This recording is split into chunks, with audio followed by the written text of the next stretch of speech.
Welcome back to the channel, ladies and gentlemen. Today, I want to talk about how the mainstream media is now turning on Star Wars. Now, I know a lot of people instantly will go, poppycock, nonsense, boulder dash, and all manner of other nonsensical, typical English phrases. But it is true. And the evidence is here. Like, they're slowly and steadily just doing it. They used to defend Star Wars to the teeth, but it's become very apparent that they just can't. And for whatever reason, they are now, well, out and out, slating Star Wars or slating the management of Star Wars. Examples being the recent comments about David Benioff and D.B. Weiss leaving the Star Wars trilogy that they were planned to do. And now this here. This is a little bit more of a subtle one. It's with respect to, will Star Wars become a Marvel-style franchise? No, it definitely won't. There's no possibility of that happening. Well, there is a possibility of that happening, but not under Disney. Now, again, it's very, very apparent that they're doing it. And even in an article like this. So I wanted to take a look at this article and then show you some of the others. How, from one angle, they've been saying stuff, certain bits and pieces, and then the other, they've been saying completely the opposite now. Because I do think it's interesting. And obviously, look, we're all entitled to change our minds. We all do this, but these mainstream outlets are, they are incentivized to work with Disney. Disney is renowned for blacklisting people. Very famously did it recently, or in the last couple of years. So they do blacklist people.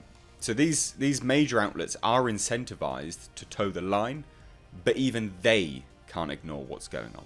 So let's take a look at this article. Will Star Wars become a Marvel-style franchise? Because I think that this article will be representative, this is my hot prediction, of the mainstream media moving forwards. They are going to subtly critique Star Wars whilst also trying to maintain the appearance of supporting Disney. And I think this article represents that fantastically. So, the new novel, Resistance Reborn, is essential reading for The Rise of Skywalker, and also illustrates why the series isn't like its Disney sibling. Now, first things first, that's bad news. It's essential reading, is it, for The Rise of Skywalker? Ladies and gentlemen, if I have to read a book to understand your movie, it means that your movie is not a very good movie. I've said that time and time again. Now, this week's release of Star Wars Resistance Reborn, a new novel by Rebecca Roanhorse that takes place between The Last Jedi and The Rise of Skywalker, is something for Star Wars fans to celebrate, given that it acts as an important bridge between the movies and as a signpost as to where Star Wars is as a franchise right now, in the bin. For fans of the property, especially those who follow material outside of the core movies, Resistance Reborn is close to invaluable. Beyond the fun of introducing, or in many cases reintroducing, characters with connections to multiple eras of the property, from the original trilogy through Star Wars Rebels, the Aftermath series of novels, and far more, it serves a number of very specific narrative purposes that, in many ways, feel necessary for the larger Star Wars story as a whole. That's not a good look. Poe Dameron's survivor's guilt and culpability in the slaughter of the Resistance in The Last Jedi is a recurring theme, as is Leia's increasingly exhausted response to being one of the few remaining leaders of the movement has left, or that the movement has left, offering a focus on the characters that the movies are practically unable to in the wake of Carrie Fisher's death in 2017. Now, scroll down. So it also says, that much should be clear from the movies alone. Each of the live-action movies have been part of the same singular story. That's obviously true of the core 9 features, The Phantom Menace, Attack of the Clones, so on and so forth, which, just to make it particularly clear, have episode numerals in the opening scroll. But it's also true of Rogue One and Solo as well. Instead of doing something original or individual, both movies exist to support threads or characters already present in the core series. Now, this is going back to what they say in the previous paragraph. It wasn't that important, so I kind of breezed past it. But they basically just say Star Wars, as it currently exists, isn't a franchise.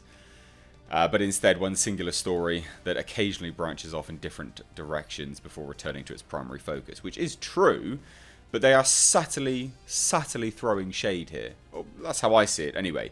Basically, they're just critiquing it in a way which won't come back and bite them in the ass. Now it says, similarly, the animated series of Clone Wars and to a far lesser degree Star Wars Resistance do the same thing. They fill in narrative gaps, right? That's what all of these do. Now it says this was not always the case. Again, this is where I know up until now you're probably thinking, why is this video even being made? They're not critiquing it properly, but they are. Now listen to this. This was not always the case. Before the Disney purchase, the Star Wars franchise had expanded thousands of years in both directions from what appeared on film, with comic books and books pushing far beyond the storyline of one family line fighting the Emperor and his acolytes. Upon Disney's purchase, however, such material was excised from the official canon. Even that choice of words, excised, in favour of Disney created and approved material.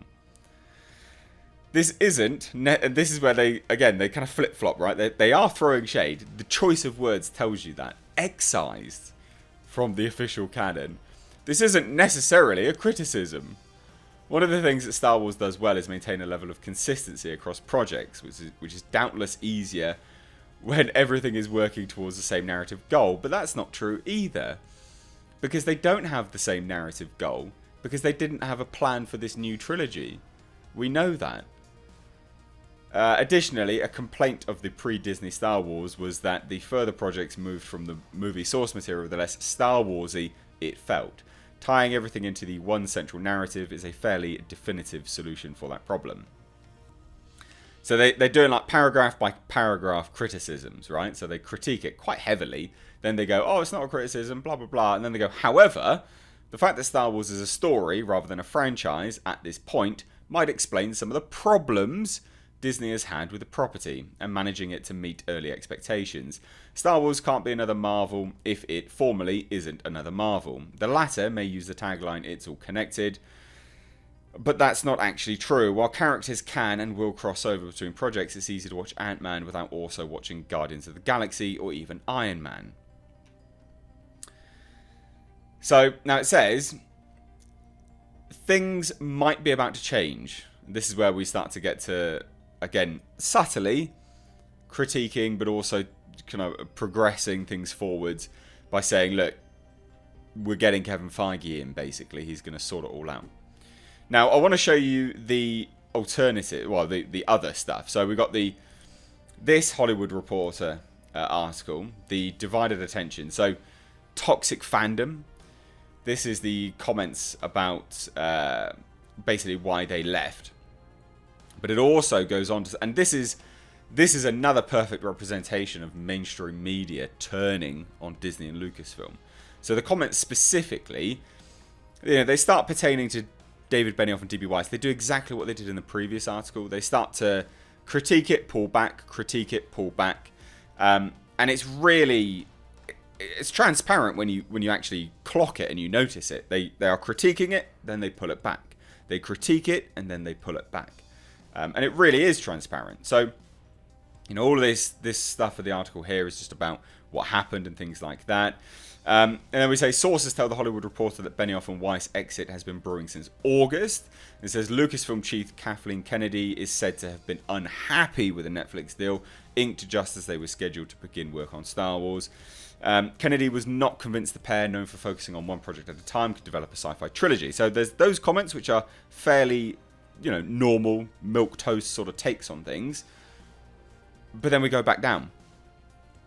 Okay, and then we get to the more sort of questionable comments, I guess you could say. Kennedy, according to a source familiar with her thinking, was nervous the duo would become the fourth directors to exit a Star Wars project since she took the helm of Lucasfilm. Josh Trank was fired. Chris Miller and Phil Lord were canned. Basically, just out and out saying, yeah, this is everything that's been happening. So, yeah. Basically, I do feel like this is going to be representative of how things move forwards. We're going to be getting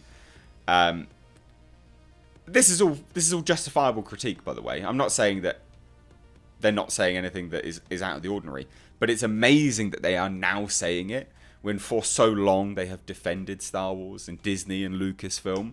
But I think it's become fairly apparent that you just can't. There is no possibility anymore of defending these, the running of this whole ship, because it's being run into the ground. It really, really is. You've got the question many are asking is if Lucasfilm will look beyond the white male talents for its film future. I mean, these are comments which are nonsensical anyway, but they're coming from a mainstream media outlet. The question many are asking is if Lucasfilm will look beyond the white male talent. I mean, what? One underlying problem Benioff and Weiss's exit illustrates, one source notes, is that there is still no consensus as to what Star Wars is and what Star Wars should be. Do you see what I mean? Like, again, they critique, they pull back, they critique, they pull back. But the overarching theme here is massive criticism of Disney and Lucasfilm. So I thought you would find this interesting. I did. When I saw the original article that I showed at the start, I was like, oh, okay. We're now starting to see what can be deemed as the access media companies actually critiquing them properly. So it's interesting, but what do you guys think? Let me know down below. And again, I'm not bashing on Star Wars.